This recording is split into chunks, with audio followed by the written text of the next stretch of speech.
Terus ada orang bilang, wah ini si Irma Suryani ini ternaknya Mulyono. Iya. Saya bilang, saya jawabnya santai aja bang. Alhamdulillah masih anaknya manusia. Mulyono kan manusia. Daripada anak onta dengan anak banteng.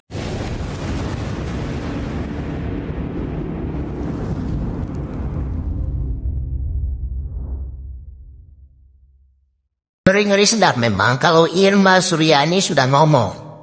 Karena suka bener omongannya. Iya dong, mending ternak Mulyono daripada ternak banteng dan ternak onta.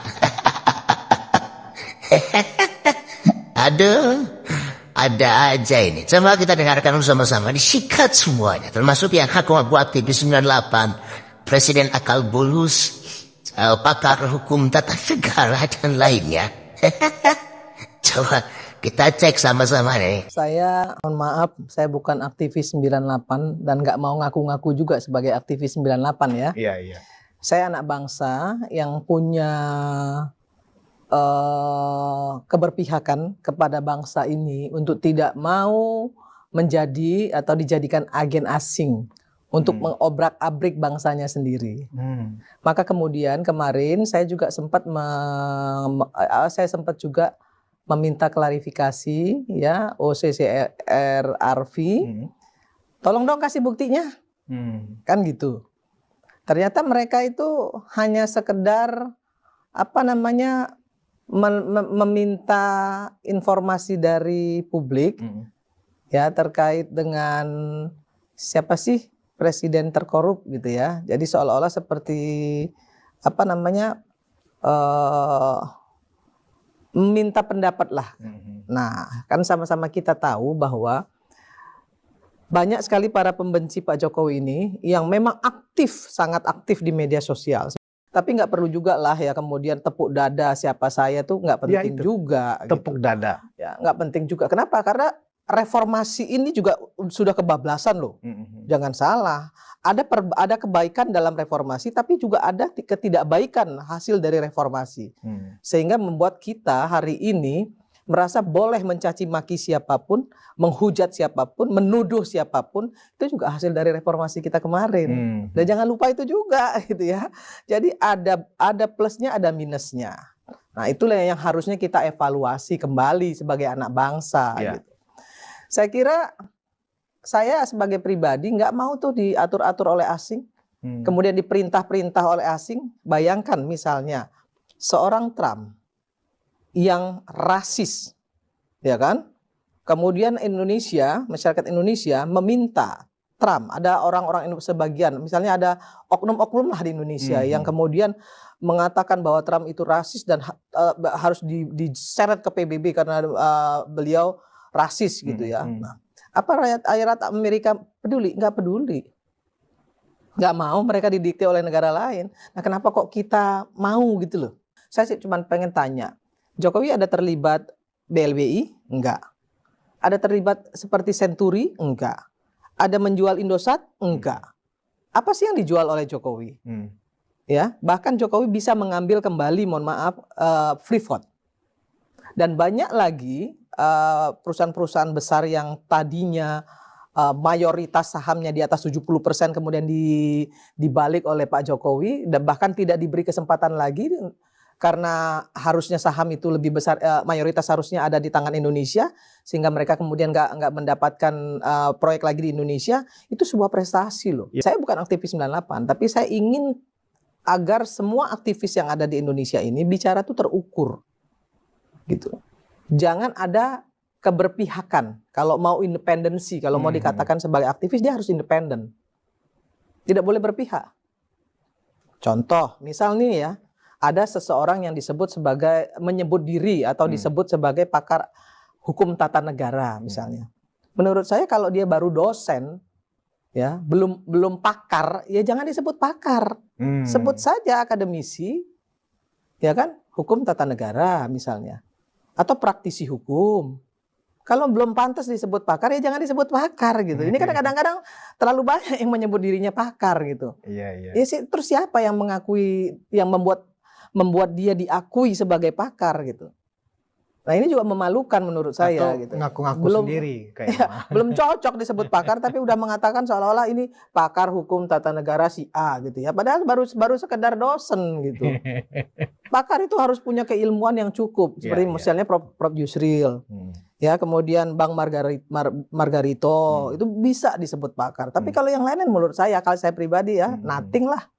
Saya suka malu sendiri aja sih Bang sebenarnya ya. Karena biar bagaimanapun saya ini aktivis Bang, ya. Tapi saya merasa saya tuh nggak pernah ngomong berdasarkan money, nggak pernah Bang. Boleh cek deh. Terus ada orang bilang, wah ini si Irma Suryani ini ternaknya Mulyono. Iya. Saya bilang, saya jawabnya santai aja Bang. Alhamdulillah masih anaknya manusia. Mulyono kan manusia. Daripada anak onta dengan anak banteng. Ya kan? Berarti kan kalau dia disebut anak onta, dia disebut anak banteng, berarti kan anak binatang. Betul. Kalau saya masih disebut anak Mulyono berarti anak manusia. Benar. Masih merasa terhormat saya gitu. Saya menyampaikan atau meluruskan semua berita-berita karena saya paham. Betul. Saya nggak mau bicara kalau saya nggak paham. Contoh misalnya, ketika misalnya si presiden akal sesat itu selalu ya mencaci maki Jokowi misalnya begitu. Saya pernah ngomong berkali-kali kan sama Abang juga pernah. Saya tanya kok sama beliau, kenapa sih nggak dijawab? Kan gitu.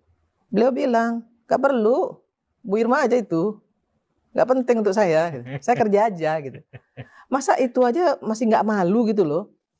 Nggak pernah digubris. Apapun omongannya mau dibilang tolol, dungu, bangsat. Nah, nggak pernah digubris gitu. Luar biasa. Tapi terus dihajar habis gitu. Dan masyarakat tahu.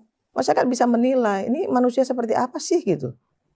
Ya, ini demokrasi seperti apa? Kalau bisa membajingan-bajinganin orang karena dia seorang filsafat gitu ya, seorang bisa dibilang pakar filsafat lah gitu ya, menurut dia gitu ya. Kemudian dia bisa ngomong, saya nggak bicara dia sebagai manusia, dia bicara sebagai presiden, tai kucing lu lah. Ya kan? Dia presiden dan dia juga manusia, nggak bisa dipisahin. Apakah dia presiden, dia sebagai posisi dia sebagai presiden atau sebagai manusia, nggak bisa dipisahin. Terus lu bisa anjing-anjingin, lu bisa bajingan-bajinganin. Lu sendiri siapa?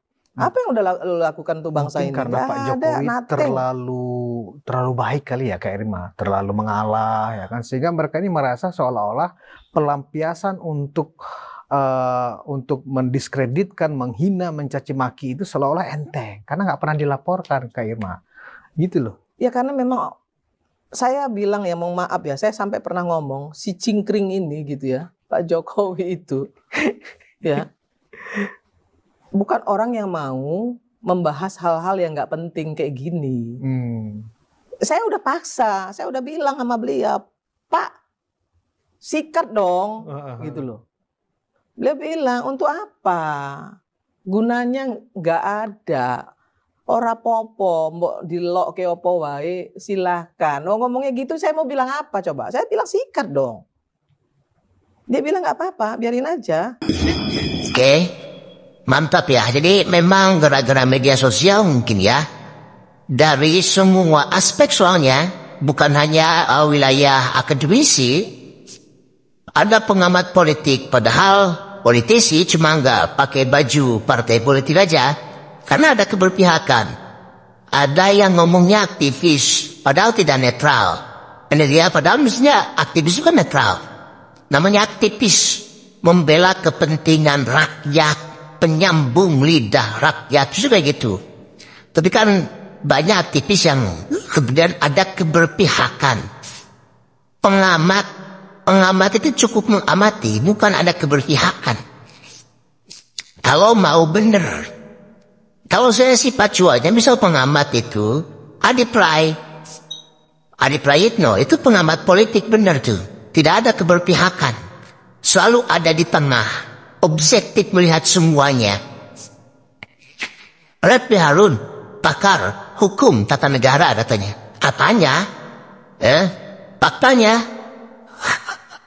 cuma pernah jadi dosen, bukan pakar. Dosen itu belum tentu menjadi pakar. Tapi stempelnya sudah seolah-olah menjadi pakar. Bahkan bukan hanya di level-level kayak gitu. Rocky Gerung satu lagi, Rocky Gerung, pengamat politik, filsuf, dia ahli filsafat. Filsafat itu meniscayakan orang untuk bijaksana. Faktanya, apakah dia selalu mencerminkan orang yang bijaksana? Tidak ada, Pak. Tak ada dia ngomong bijaksana. Kalau jejak sana jejak sini, iya, bukan bijaksana, tapi jejak sana jejak sini. Semua kalimat dia keluarkan, kalimat-kalimat kotor. Di mana bijaksananya? Tidak ada. Yang saya tahu, orang-orang filsuf itu meniscayakan kebijaksanaan. Dia itu bukan pengamat, menurut saya bukan filsuf. Ahli filsafat, oke, tapi bukan filsuf di dalam praktek. Tetapi hanya di teori saja. Ya, karena bagi saya, orang yang tahu filsafat dengan seorang filsuf itu berbeda. Sama seperti orang yang paham tentang ilmu tasawuf dengan sufi benar-benar itu beda. Cuma ngerti urusan ilmu tasawuf dengan pengamal tasawuf itu beda. Ya, dia paham ilmu filsafat tetapi bukan pengamal filsafat. Ya, bukan orang yang benar-benar filsuf. Hanya tahu ilmunya, hanya ngerti teorinya. Ya sama aja. Seperti kayak gitu. Kalau mau disambung-sambungkan. Rocky Gerung tentu bukan pakar hukum tata negara dan bukan pengamat. Dia selalu ada keberpihakan. Kemarin di Pilpres juga ada keberpihakan. Dan kalau diundang, undangannya pengamat, nggak pantas atuh.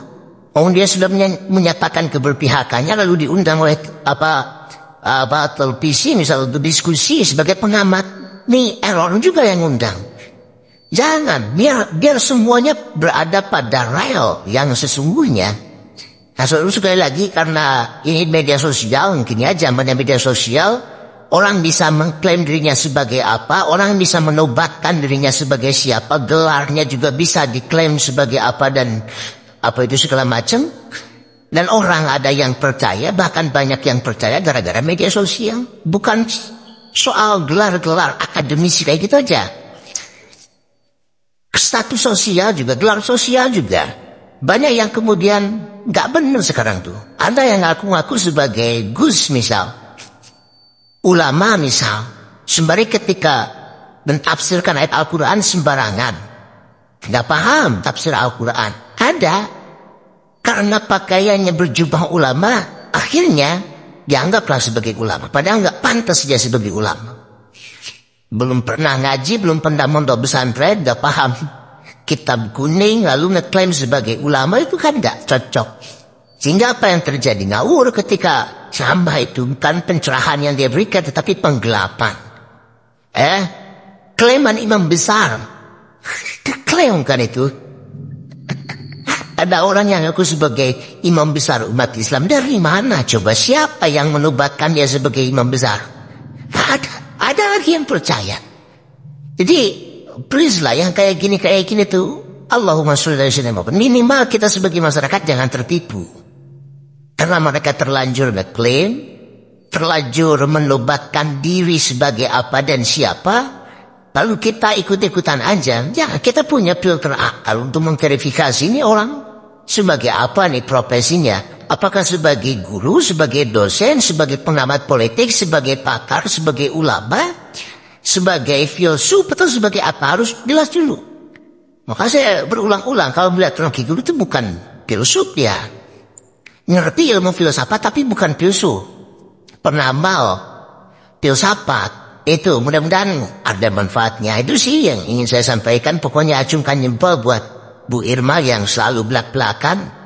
Itu yang paling penting, benar daripada ternak banteng dan ternak onta, mending ternak boyono masih manusia. Assalamualaikum warahmatullahi wabarakatuh.